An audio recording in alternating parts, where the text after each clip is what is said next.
Most men believe hair loss is genetic, that it's inevitable and there's nothing you can do about it. But what if I told you that genetics is rarely the problem? Because after working with 500 clients, I keep seeing the same 4 factors come up again and again. In this video, I'm going to show you exactly what those 4 factors are and how to fix them for good. But first, if you want an analysis on your situation and why you are losing hair, then you can get one for free. Link is below in the video description. Scientists can predict if you'll go bald by measuring one single thing. They took men with early male pattern baldness and they measured the actual blood flow to their scalps using radioactive tracers. What they found was crazy. The men who were losing their hair had 2.6 times less blood flow to their scalp compared to guys with full heads of hair. Now, hair cells is the second fastest dividing cells in your entire body. So they need a massive, constant supply of oxygen and nutrients to function. Our ancestors were outdoors, moving, and physically active. Today, we sit at desks for 10 hours a day, causing something called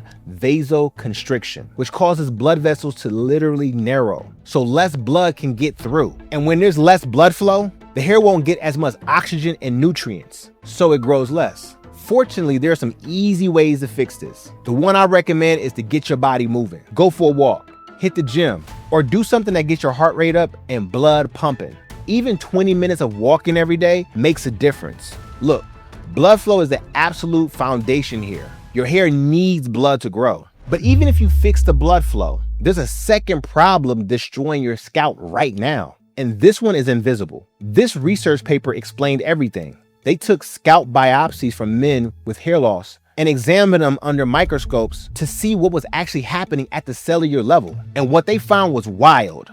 In 81% of the men, they discovered inflammation around the hair follicles. And that inflammation was causing scar tissue to form. The scar tissue wraps around the follicle like a vice, cutting off the blood flow and making it much harder for your hair to grow. I see a pattern all the time with clients who come to me frustrated because they've been on finasteride for a year, they're taking supplements, but they're still losing hair. When you examine the scalp closely, there's often redness, irritation, or inflammation. For example, my client John came to me with a thinning crown. His front hairline was still strong, but when I examined his scalp, he mentioned irritation and tenderness in the crown. That was a signal. Inflammation was attacking that exact area. If we didn't address that inflammation, the medication alone wouldn't have worked. So what causes this? Our modern environment is an inflammatory soup. We are bombarded with processed seed oils, chronic blue light exposure that disrupts our sleep, and environmental toxins our grandfathers never breathed in.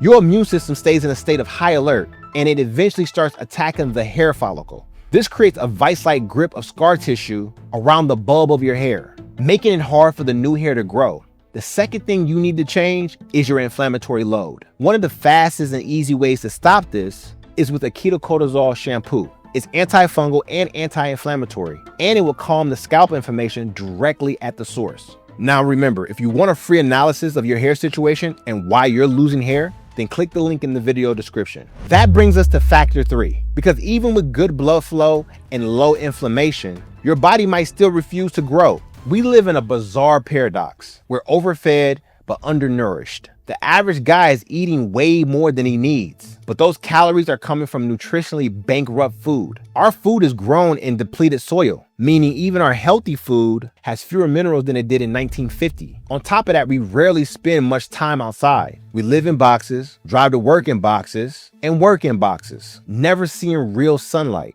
And this has created a society-wide epidemic of vitamin D deficiency that almost nobody is talking about. So researchers decide to look into it. What happens to hair when men are lacking critical nutrients? Well, multiple studies show us the answer. For example, one study found that 84% of men with hair loss were vitamin D deficient, and other studies have linked hair loss to low zinc and iron levels. When your body is running low on these essential nutrients, it makes a very logical, very cold executive decision. Save the heart, the liver, and the brain. Cut funding to the hair. Your body literally pulls resources away from your scalp to keep your vital organs running. Hair growth shuts down, not because you're genetically doomed, because you're nutritionally bankrupt and your body's in survival mode. Your ancestors, they got sun every single day and ate real food, so they weren't deficient. Their food contained real vitamins, so they can eat the same meal as you, but their body would actually get what it needed. This is why modern guys can be doing everything else right and still lose hair.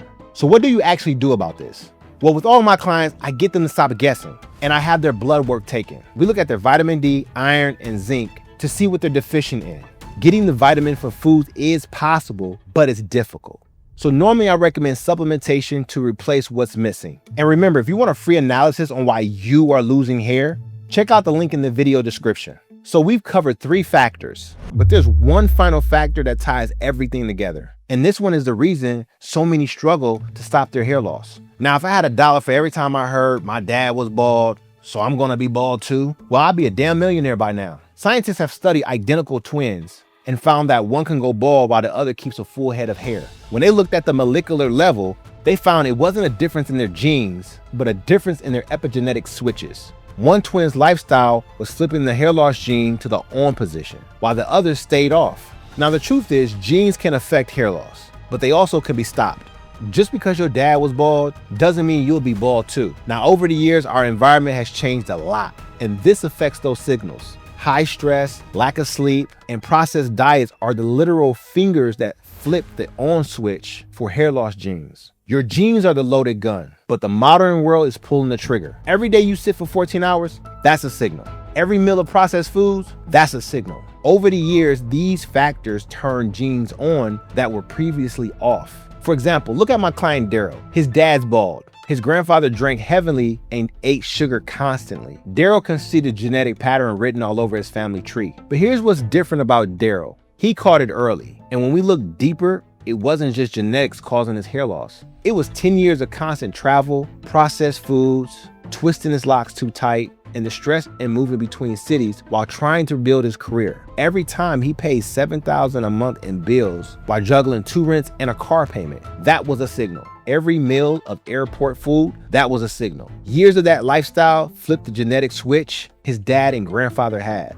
But unlike them, Daryl stabilized his life, fixed his diet, reduced his stress, and stopped the pattern. The genes were there. The environment pulled the trigger, but he changed the environment, and that's what stopped him from losing more hair. Now you know the 4 factors sabotaging your hairline and how to fix them, but these aren't the only factors. There's one that affects Black men everywhere. Watch this video next to learn more.